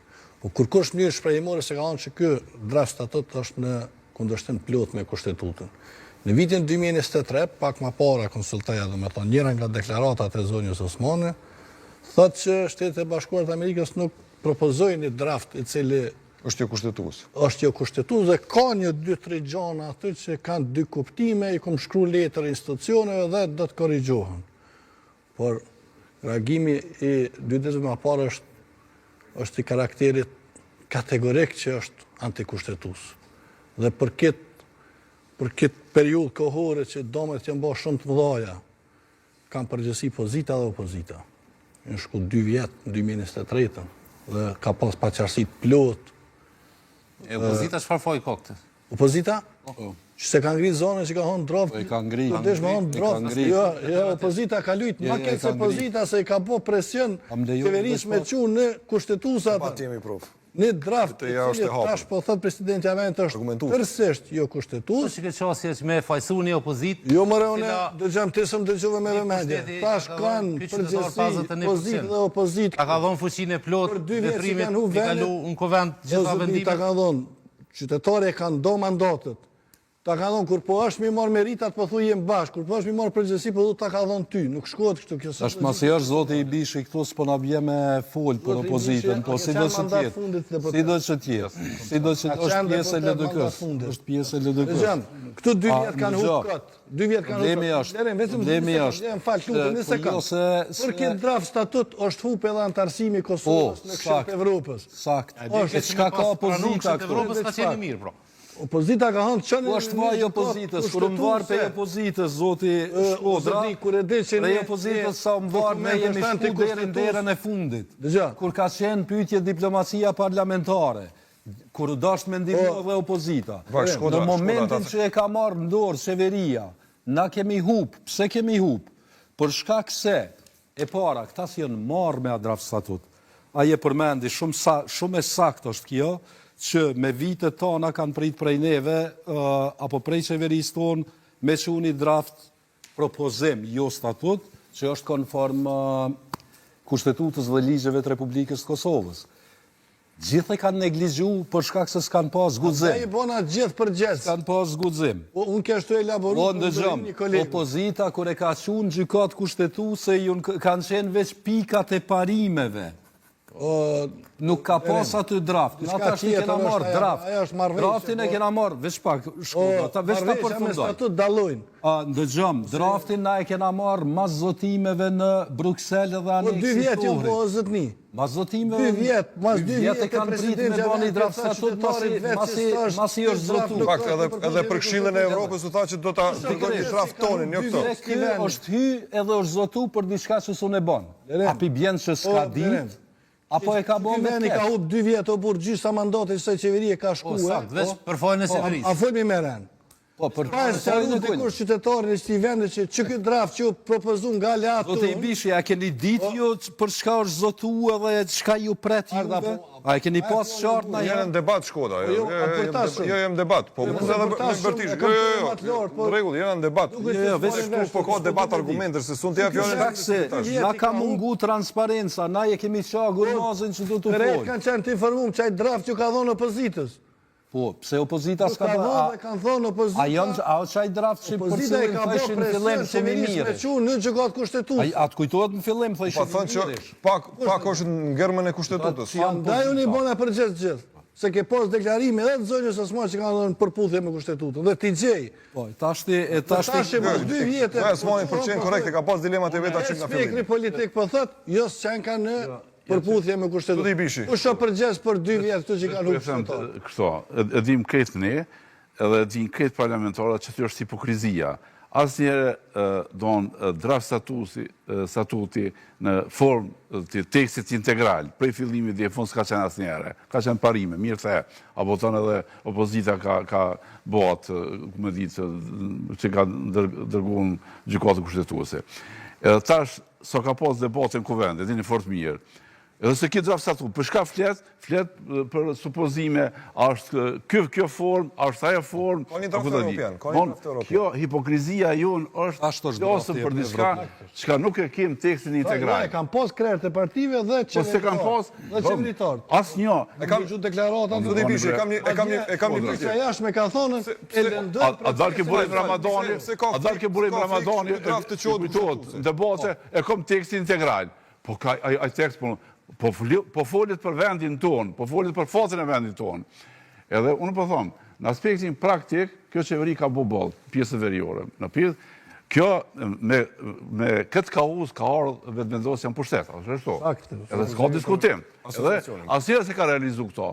Pjesën praktike për ajo kohë, është realizuar një pjesë që bile siguria në aspektin e sovranitetit dhe shtim veri, janë zbë strukturat ekstreme, paralele, ilegale, mirë po, ju ka ikë çdo herë vendimi i madhë. Edhe, po, ku vendi po mbonë, seanca, edhe një fort mirë, çfarë përplasje, nuk e ka pjesën, tekstin integral ati statuti. Shka flet? Partit politike veç e ka pas. Parime, po leti parime. DDK-ja e ka pas. Neve, na kanë mytë, ndërkombëtarë të na servue në këtë formë, me djenë fort mirë. Edhe në marrëveshjen e Vienës, sistemit e dualizmave. Hatja bojmë njëjtë Serbis, që përmarëm rreth menaxhimit integruar të kufirit, jo bëne banderi, apo kufi administrativ, a ju bëne border. Vesh knaqin 2 palët, anë vërtet kur fillon pjesa praktike problemit, atëherë vjen të përplasja. Apo thonë. Ka detaje mande. E kam një pyetje këtu. Para se me politizu. Para se me politizu. Na po diskutojmë për diçka që se kem një tekst integral. Është politizu shumë diskutimi për draftin. Pse nuk dërgohet në gjykatën kushtetuese? Ajo është instancë. Po se kem tekst integral. Ma tregon dikush prej institucioneve pse nuk del ortokoreksim të shtetit, pa përgjithësi presidentja, kryeministri, qeveria, pse nuk del kjo drafti original. Del Burim Ramadani, thotë kjo është integral, me debate ndryshme. Pa nuk kamërën kjo spekulime me shtet. Po, veç aty në që ato përmendet arbitrajë dhe përmendet rezoluta 12-24. S'po thot që se kam unë draftin. A Po thot që është kundër kushtetues. A mund dikush mi referu një forme që është donë të originalit, qoftë në anglisht, apo ku ta dijune. Zoti Bishi, presidenti s'po thot që se kam draftin, po thot s'është në përputhje. Po, desh, në ku o burë me thonë këtën. Edhe kryeministri, edhe presidenti, edhe kryetarët e partive politike, edhe kryetari i kuvendet. Mos po na i dërgon ndonjë mesazh që edhe nëse e shohim kushtetuese ne zbami antar të Këshillit të Evropës, apo kupton. Pse po për atë arsye na se po lexon këtë mesazh? Për shkak se neve na ka tregu përvoja për shembull liberalizimi vizave. Në 2015 në 2016 ne kemi pas punë të përfunduar. Për shkak të ratifikimit të kufinit, i cili u bë më vonë, po mos i morëm vizat edhe deri tasht. Edhe kjo tash për Këshillin e Evropës ka rrezik për shkak se shiqo, është vështirë tash secilin shtet ta bindsh, se shtetet kanë interesa, sidomos me një situatë tillë. Njëherë kanë qenë... është edhe momentumi, duhet po... Unë nuk e besoj se... Edhe ndryshimi i emisarve, ka qenë më përpara. Faktor luajnë në proces. Edhe tash, për mi ikë përgjegjësisë për Këshillin të Evropës, po presupozoj, nuk e di, po presupozoj mundet me hedhë kështu një guri që është jashtë kushtetuese ta shtymë edhe pak se të shojmë... Se këtë kohë presidenti e kanë zirë këtë deklaratë. Pse, në fakt? Tu shtrohet pyetja. Hajde dakord. Pse janë tu vrapu mas koalicioneve. Po mirë o burë thuje nëse kina ide se është interesant në kohën kur është nxjerrë kjo deklaratë. Mendi kur e thot në vizitë ndërmjetësit të ri në dialog. Po sigurisht informues njoftues. Sigurisht ja u ka thonë edhe përpara, po ja u ka thonë në katër sy tash, pse nxorrin publik, pse s'u nxorr kjo para 2 vjetë. Don më arsitu para publikut që edhe ndërmjetësve të ri tash ja kemi shpreh këtë shqetësim që kjo marrëveshje, ky draft nuk është përputhje, duhet me ndryshuar. Kur e tha ministra e jashtme që ka komunikon me elektoratin mbrana. Mirë, ama kjo është ndërkombëtare, nuk mund të ndrojë marrëveshje sa ndrojnë profesus. Ato historik. Kjo është më shumë në nivel popullist se sa në nivel burshtetasi. Kur e tha ministra e jashtme do ta dërgojmë këtë në gjykatë kushtetuese pas votimit në Këshillin e Evropës, presidenti doli tha jo, tha keni gabu që keni nxjerr prej tërësisë marrëveshje se kjo duhet kaloj me krejt marrëveshjet. Atëherë s'pas ka qenë. Edhe tha si jam konsultu. Antikushtetuese. Dhe krejt e partive politike opozitare e kanë kryqëzuar qeverinë. Pse na i humbe antarësimin në Këshill të Evropës sa u desh me dërguar në gjykatë kushtetuese në draft. E kanë ditë që drafti pas ka qenë jo. Është edhe një detaj. Andaj janë gjithë me katorë. Unë nuk e besoj. Se konfirmon që ka shkeli. Jo, unë nuk e besoj. Diçka kur e draft është një draft i tillë krijohet pa u marrë vesh ka njëherë edhe me njerëzit e qeverisë. Unë nuk e besoj që këta se kanë ditë çka ka në ato letra. Jo, kryeministri dikur para një 4-5 muaj ka thonë është non-paper. Këta e kanë ka thonë, është vonë. Është vonë, domi është vonë. Në fakt, më fal. E përmendi zoti Ashari kontradiktat, se njerëz thonë që po të hartojmë ne draft statut, është një gabim strategjik, e pa thënë zoti Kurti. Pastaj pa të propozuar një draft. Jo, ka pas shkresë zoti Kurti në draftin për këtë punë. Një draft mbi modelin kroat. Pastaj erdhi ky drafti europian, quajt non-paper dhe thanë që ne jemi në gjendje ta shkruajmë një draftonin. Pse se shkruajnë? Sta pranojnë ata ka pas reagime që s'miremi me ato çka i shkruani hiç. Se që tha Blerimi është hub një 10 vjeçar, domethënë 70 vjet, 10 vjet për 2013-s, nuk ka pas një iniciativë serioze prej institucioneve tona me bënë draft. Do të veliu, kishit një reagim, fal? Kur ma letë se tash s'ka qenë për shkak. Unë nuk pajtohem me parafolcën që thotë se nuk pranohet një draft që do bëhet nga kosovarët, nga vetë ne. Kjo gjë nuk është e vërtetë. Kem qëndrim të shopa tam në kjo. Lulzim, kem qëndrim mas shkesës që ka po kryeministri. Kem qëndrim të bashkisë evropiane.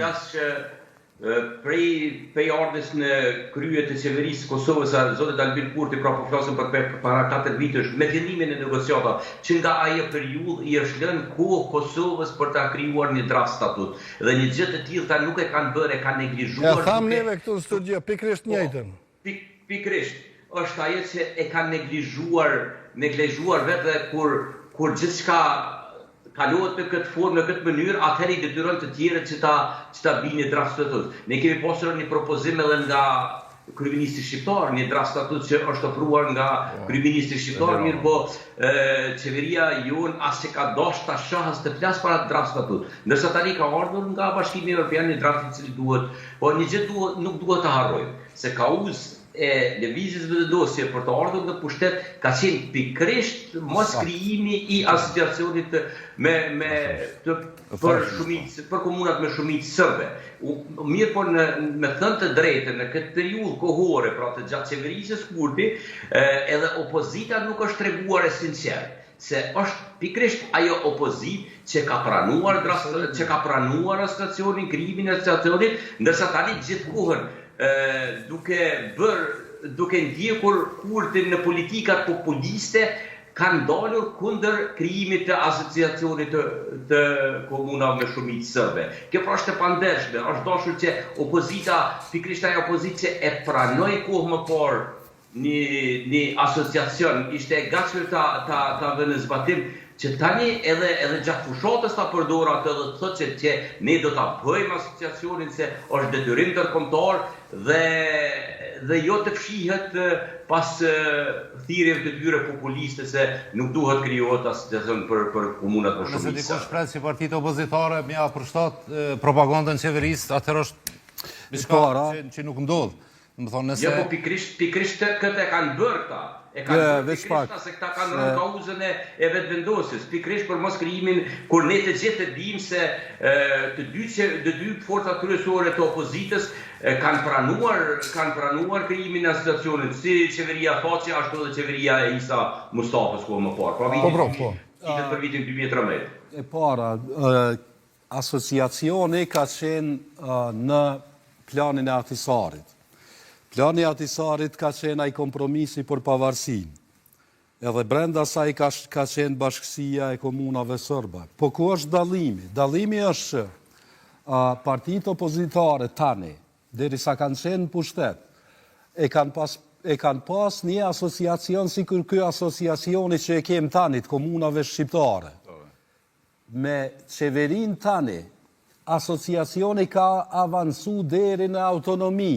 Dhe për deri sa lëvizja vetëvendosje e ka kallë parlamentit për një asociacion që është NGO, qysh mja për krah këta një asociacion autonomi. Ka qenë kështu se gjikona atë marrëveshje e ka humbur. Ka qenë. Pikërisht. Ajo marrëveshje nuk kanë qenë pikat parimeve, o shoq. Nuk ka qenë aty draft statut. Edhe shumë më mirë që e ka qu, edhe e ka kthy kushtetutësia që ka pika. Po jo more se sa tashti ka bojnë një draft edhe se din çka ka bë. Kanë përcjell probleme të vazhdueshme. Kjo është ja mos kompetencë, ja mos dije ja qëllim, për me shty. Po nuk mundesh me krahasut, dëgjom, nuk mundesh me krahasut, ti e ki tash një draft mbi tavolinë. Ne Karzunja, 4 qeveria ti tash e ki një draft mbi tavolinë. Po pse po them tash ti e ka pas mas leti kjo qeveria vetëvendosje? Për shkak se si ja ki shkallë kërkosh parlamentin. Maksimalisht ka mujt mos më ja votu. Që e kanë kollë, po themi gazbeciel s'ka pasë në parlament. Mirë, ka pasë edhe gjujtje me zonë. Një pyetje kam, gjitha ato vite në 2011 deri në 2019, pse nuk është bërë ky asociacioni, profesor? E para, nuk ka qenë presioni ndërkombëtar sikur që ka qenë deri më tani, për shkak se gjithë e dim që disa çështje të mëdha bëhen me momentume, shfrytëzohen momentumet politike. Edhe a kujtoni jo që këta kokë në veti e kanë shtyja? Po jo, more, se ju kanë edhe një farë marrëveshje. Shpesh herë ju kanë thonë shtynë edhe najdit. Pikërisht. Nuk është që aso. Edhe suprit që Kosova një anë shumë i përplëcu gjitha Serbia. Dhe mos e harroni edhe një fakt. Në fillim ka qenë çështja njohja ndërsjellë, që tashti se ekziston njohja. Ta shti kërkush se përmen më njohja. Ka ndryshuar dinamika ndërkombëtare. Lufta Ukrainës e ka zhvendosur. E pse na nuk detu me shfrytëzu momentumin në Ukrainë në favor tonin, po tashti e lam absolutisht bën. Çështje vitale për vendin. Çështja e asociacionit unë mendoj që është tejet serioze, jashtëzakonisht serioze. A është rrezikshme? Dhe shumë e rrezikshme. Rrezikshme. Unë këto kom potencuar disa Sham herë. shtetin unitar o bu. Mjafton Se marrëveshje po thuhet. konceptin serbo-madh apo botës serbe vetëm të përmendet një ndarje, qoftë edhe administrative apo jo formale, qoftë jo që edhe ja ka ndodhur e dini fort mirë në Kroaci, pasojat e atjeshme. Bosnë, po ashtu ka fillu fillimi organizimi ty në shtu me asociacione komunale serbe. Çdo herë tentativat për të bë edhe mos guximi jon të çosemi kësaj, nga se çdo herë leja tjetrit për vetë kjo ka qenë kauz, e dini fort mirë dhe ka në parlamentin rregull. Edhe unë e përcjell ato nga se shumë gocëm na hym çosjes, pa hyrë në formë dubioze problemit. Për arsye se këto është përplasja mes kërkesave tona që t'jetë një OJC, që ka me disa çështje deleguara ku ta dione për komunitetin pra Bashkinë Serbe, po ajo do t'jetë për komunitetet tjera, po flasëm për multietin shtret. Por edhe kërkesa e serbe, e keni po, ma çdo tensioni në Kosovë, ata asociacione kanë. Asociacione se kanë përsye faqe se të bëhet një formë. Asociacione kanë ndarje. Ata e kanë konceptin ndarje. Edhe se kanë këto 10 komunat. Po i kanë 4 komunat veri. Ka do që sillen e keni po. Për plaset asociacione që jesin si letër. Për këtë arsye, këtu është ai koncepti. Pse u shty nga se nuk ka pas një guxim edhe institucional tonin, që më qasë problemit, së mos pas vendimit gjykatës kushtetuese, tonë rekomandimeve edhe atyne që ka jonë thonë në draftin e parë, edhe ta bojmë një draft qëndrueshëm. Tash na servohemi, është drafti i këti, i ati, edhe pa mundësi që të vim deri te zgjedhja. Une jam të kom tash edhe kurzimi, na nuk kim Këshillin e Evropës, mund për shkak në kësaj, për shkak që ishte ajo barë e ramë për qeverinë aktuale, që të hyn kësaj, edhe kjo veç prolongohet. Mendoj që duhet shumë serios kësaj qasje, nga se koncepti i ekstremistëve sërbë, pra fuqiqit e botës sërbe, me vullinë atyne, është asociacionet që konvertojnë në ndarje. Kjo është qëllimi tyre. Jo shumë për 6 komunat brendim. I bojnë mini shtetë, mrena shtetit Kosovës. Në veri. Lidhja Demokratike e Kosovës, a do ta zbatoj vetë menaxhimin, apo nëse Selumina Abdigjiku po thotë potencialisht edhe mund vi në qeveri nëse e marr pozicionin e kryeministrit. Kjo terminologjia për kufizime... Apo do të shihet një marrëveshje tjetër? Po janë edhe fort mirë, edhe zoti Blerim, janë praktikat europiane më të mirat përse përket komunitetet apo bashkësive, po mos në shpikum na veçantë për neve. Fakt që është ajo, ka qenë pakun atisarit, ka qenë o diskutua gjithandej. Modeli kroat është më i paraforti për një mundësi të zgjedhjes kësaj. Po Kurti ka pas drejt kur e ka thënë mund ta shkruajmë bazën e modelit. Ka thonë këtë fund tash. Mirë po, unë mendoj se shumë kujdesshëm duhet me hiq kësaj çështje, edhe na duhet më marrë me kësaj. Jo më na servue, se nëse na servohet kam na pru para aktit kryer, duke na kurzuar, duke na prolonguar këtë apo atë zgjedhje. Zoti Ibishi, a mendoni që LDK-ja mundet me arritë një rinegociem për draftin? Po mendoj LDK-ja nuk e ka atë fuqi politike, thëmë, për... Ndështë thënë pushtet e ka fuqi? Po, e ka, po, realisht në këtë situatë, më mendoj që nuk do të hynë të asoj. Edhe një pyetje nëse më lejohet. Hipotetikisht po themi që LDK-ja futet në koalicion me vetëvendosjen. Hipotetikisht. A do ta përkrahte Albin Kurtin që të merret me asociacion? Por mendoj të kjo çështje është e zgjedhve.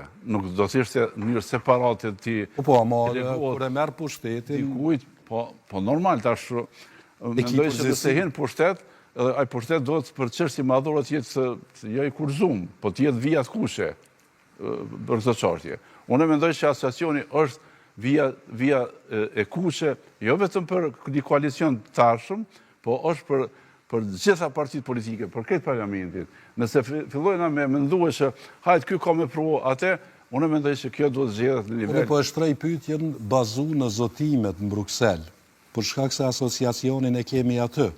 Na duhet me bë diçka për me na u hjek sankcionet.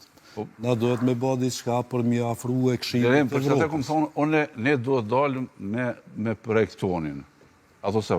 Po çka nëse nuk e akceptojnë? Po nëse nuk e akceptojnë, atëherë normal, ne çata asociacion toni më mirë ta dërgojmë si brum në gjykatën kushtetuese e debatohet për te, se sot na vjen një i servum me autorizime çfarë i dedikon Serbia, se Serbia ka një herë. Ta shkruajmë një draft dhe ta çojmë vetë në gjykatën kushtetuese. Fort mirë.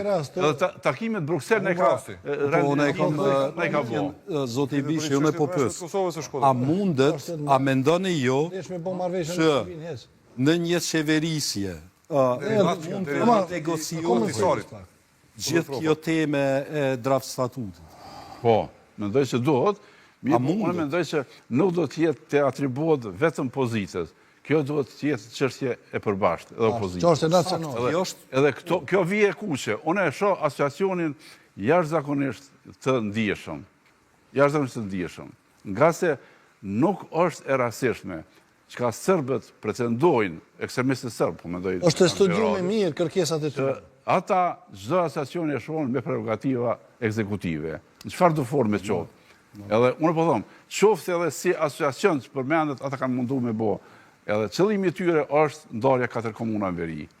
Në një situatë hipotetike, një asari. Për atë arsye do të ishte kujdesshëm se çfarë bazë ligjore. Është si rregull, më thonë, literaturë edhe në praktikë të marrëdhënieve ndërkombëtare që gjërat që fitohen me luftë mund të kthehen herë me luftë. Nëse bosh i fort ushtarakisht, që e kemi edhe në orë këtë, mund ta rikthesh territorin ose në pjesë tina. Për shembull është lufta në Nagorno-Karabakut tash. Dikur Azerbajxhani ka qenë në një pozitë keqe, e ka humbat pjesë territorit, tani u forcu e rikthej. Por gjëra që jep me marrëveshje është vështirë për të kthyer se thjesht s'kthehen më kurrë. Andaj fillimi do me të ashtu që nga viti 2013. Marrëveshja e parë, më pasvaj marrëveshja e dytë, e cila ka përfunduar në gjykatë kushtetuese dhe gjykata kushtetuese e ka shpall disa nene të parimeve të saj jo kushtetuese dhe letra ka qenë arritna më e madhe në këtë temë ka qenë letra që është nxjerrë nga Fredrik Mogherini, nga Isa Mustafa, më thonë që ka arrit me nxjerrë letra që nuk duhet ketë në asociacion jashtë kushtetutës të Kosovës. Dhe çka ka ndodhur këtu? Pas vendimit të gjykatës kushtetuese, qeveritë e pasneshme, domethënë, kanë hezituar me bën një statut i cili do ta zgjidhte problemin në përputhje me kushtetutën. Dhe hezitua po ka pasi betejë opozitorë. Ka hezituar sepse kanë pas numra të burr. U desh me qu, me shkru, me dorëzu draftin në përputhje me kushtetutën dhe me kompletu misionin, me mbyll këtë çështje. Me mbyll këtë çështje. Çka ka ndodhur tash? Çka ka ndodhur tash? Sa është ajo arsye hiç? Se kanë kryer 100.000 marrëveshje të tjera, e kryetën kufinën, e kryetën në tjera. Kur deshin mi kry, ata e kryejnë. Çka ka ndodhur tash? Veç ta kry. Çka ka ndodhur tash? Është prolongu situata sepse asnjë nga liderët të cilët kanë qenë në krye të institucioneve, e që në qeverisë, sepse qeverisi ka taku me përfunduat punë, nuk ka pas guximin me u marrë substancialisht me këtë temë, me këtë çështje. Dhe ka me orë deri këtu. Me thonën ku ata ta kanë dërgu një draftash, po thënë mere ose leje, po thënë mere gjithçysh, se pasojat janë të mëdha. Kjo është situata. Mirë, sepse jam në 12 minutat e fundit. Zoti Bishi, çfarë po ndodh me LDK-n? Ju jeni antar i këtij subjekti politik. Si ishin lëvizjet e fundit? Ka një, po themi nis, që po kërkon leadership të ri pas humbjes së zgjedhjeve. Ju se ishin në situatën? Po, nuk më dhe që kemi humbë zgjedhjet, kemi një avancim, në krahasim me çfarë kemi qenë atëherë, pa më pasysh që çfarë ishte ajo shkputja, apo ndarja pra nga LDK-ja e tashmë partisë apo listës Guxo, që kishte pasuje, por unë them që kemi ullje, po kemi ngritje, aso kemi, sa është e 6%. Dhe kjo e delegitimon kërkesën e zotit Hoti? për lidership të ri? Ngritja ose rritja? Mendoj që kjo është një ide demokratike e brendshme, e liderëve brenda partisë. Unë nuk jam në atë leadership, nuk flas me kompetencë, por mendoj që edhe ai ka pas shansën e vet. Zoti Hoti. Po, Zoti Hoti, tash është lideri i ri, ai në reformat mirë fillta, është çështje e atij programi asoj A mendoni realisht që konvente çfarë është bërë, janë reformat mirëfillta duke pasur parasysh rezultatin zgjedhor? A mendoni që janë kryer reformat mirëfillta duke pasur parasysh rezultatin zgjedhor? Po, me të thonë të vërtetën, ne kemi pasi kam qenë edhe në listën e LDK-s, kandidat për deputet, mendoj se kemi po një fushat shkëlqyeshme. Mirë po tek ne, kjo s'pjenuj programi e diçka, është një sistem i ma tepër i liderëve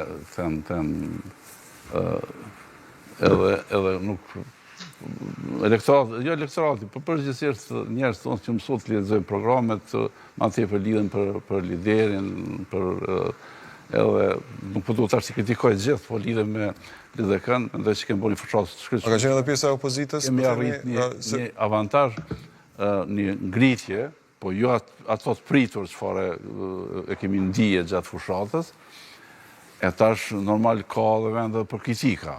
Është një demokraci e brendshme edhe në LDK që ka edhe zëra kundër, ka mujt jetë ndoshta më mirë, pse ka pas ndoshta privilegjime në listë aty ku ta diune çka të them, po aty është çështje për një demokraci të brendshme, po jo edhe një përplasje them në nivel çfarë po përfolën. Edhe një pyetje kam këtë aspekt. Të kam parë një 2 ose 3 herë në studio televizive që ju keni thënë që LDK duhet jetë hapur për koalicion edhe me lëvizjen e vendosjes. Si duket ky nuk është qëndrimi i partisë tuaj. Pse dalloni këtë aspekt? Të thamë që nuk jam leadershipin e partisë, po jam si antar i thjeshtë dhe duka ta shpreh qëllimin tim është e drejtë e imja. Mendoj se në këtë drejtim se i përket kur politikë më thuj jo, edhe kjo të regu praktika tona. Na theshëm kur me PDK-n, a na ndodhi me PDK-n. Morën kryeministrin. Po, edhe janë pazaret politike që aty s'duhet i. Morën kryeministrin. Edhe kjo mendoj nuk i shka spëndera sa zotit Kurti tash përdor atë terminologji se nesër ka bu me koalicion me diken për aty në si pozicion hajvana, po? Me një vulgarizëm skajshëm. Mirë po tash s'po duhet të hynë se në politikë gjithçka Zoti i Bishi ishte e lejueshme, them kështu në vokabularin e tyre, por nesër kam ka për qafe me diken. E tash, a do ndodh fillim të mandatit, apo do ndodh reformatizim qeverisë ma vonë, nuk e di. Është folur për takime, për themi Abdigjiku me Memri Krasnishin, apo lëviz diçka drejt një koalicioni opozitar? Ajo është shanse e dytë, çdo herë në aspektin e kushtetutës, ai shifiton zgjedhjet, e bën tentativën e parë, e dërgon. Kjo është sa i përket procedurave, a ka lëvizje? Drejt një koalicioni të partive... Mund të jetë edhe variant. Mund të jetë edhe variant. Megjithëse është prit ma tepër koalicioni, çfarë është përfol që do të jetë vetëvendosje PDK, por ndërkohë ishte deklaratat e prera të klerëve të PDK-s, ndërkohë ndodhen ato përplasjet, unë mendoj që prapë gjithçka është e mundshme. Edhe koalicioni me LDK-LVV, është i mundshëm?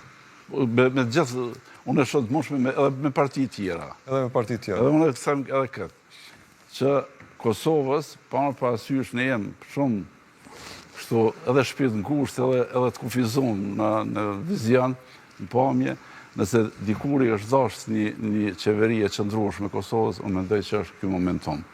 Edhe duhet këta lider tonë partijak më në fund të prekun tokë edhe të vetëdijsohen se duhet të bëhet një koalicion i fortë e qëndrueshëm.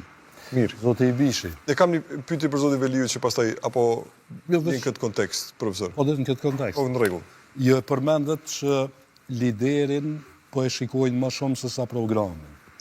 Edhe për atë arsye ndoshta ka dështu LDK-ja. Po i bjek që LDK-ja e ka liderin e gabum.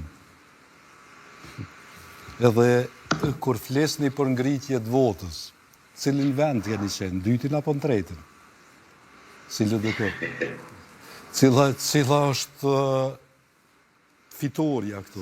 Edhe e treta. Edhe e treta. Për folë për koalicionin, pas asaj që ju ka ndodhë me Kurtin, a i beson LDK-ja Kurtit? Në politik nuk ka shumë sa ka racionalitet në qasje. Nuk ka këto në besim. Besimin e heqë totalisht anësh, se është interesin pyetje, i ngusht partijak. Po se li është interesin në qoftë se aj ju le në gjystë rrugës? Po, me sigurin do të në lenë. Po. Do të në lenë. A do duhet rezikon të LDK-ja na e bom, na e bom me PDK. Po veç gjithat me PDK një bot një 3 vjetë. Pra s'mu t'i besohet as PDK-s për thonë. Me PDK një bot 3 vjetë. Ajo është që është metal kes, apo dhënë. Pe pranon me një parti për cilën po cet për toke. Ta shti masi si ka me të kërkosh zoti i bishi. Momentum që... Amo zoti i bishi. Masi s'ka me të kërkosh, a ma shumë i beson i PDK-s a VV-s. Dhe asnjon. Asnjon nësë asnjon. Mirë, profë se jam... Okej, shkurt, zoti i bishi. Ta them, sa për përfundim, mendoj që LDK është parimisht në rrugë të drejtë të reformim. Nuk e ka rritë atë, mendoj tash, ato që ka the, është lideri apo është programi, mendoj që të një është një fokusim tjetër, është lideri të doheraj për cilën shkojnë.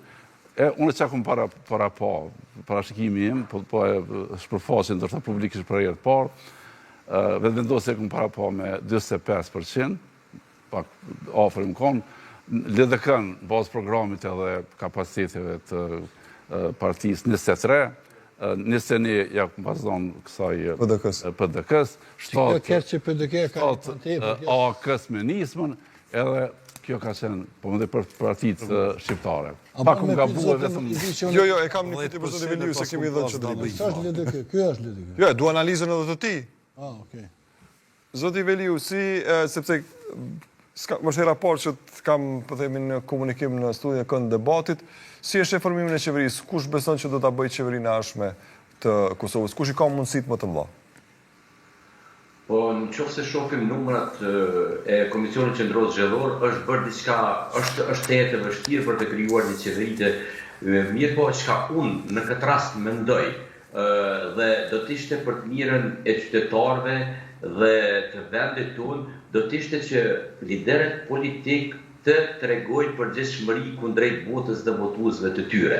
Kësaj radhe votuesi kosovar i tregoi shumë qartë se forca kryesore do të jetë sërish lëvizja vetëvendosje, mirë po nuk do ta lejojmë lëvizjen vetëvendosje të qeverisë vetë, pra do duhet të krijohet një koalicion.